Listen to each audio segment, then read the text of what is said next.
came after the Impressionists. The Post-Impressionists were in their prime in the late 19th and early 20th centuries.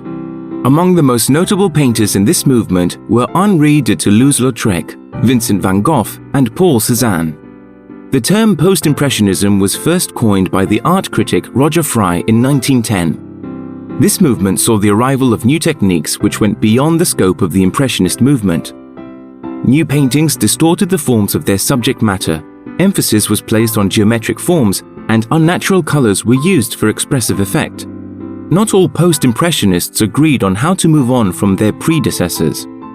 Pointillism was developed by Georges Seurat and his followers. This new art movement used a system of tiny dots of paint to construct forms. Pointillist paintings rely on the eye and mind being able to decipher and blend the colorful patterns into their real-life forms. Pointillism was a term initially used to mock the artist who used this technique. At the time, Seurat and Signac actually preferred that their art be categorized as divisionism. However, these days, Pointillism has got no negative connotations.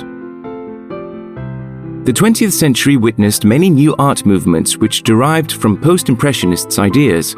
Many artists, such as Cézanne and Picasso, actually moved from one art movement to another, as well as helping to create their own. For many art enthusiasts, certain paintings of this time are hard to define and seem to fall under different categories.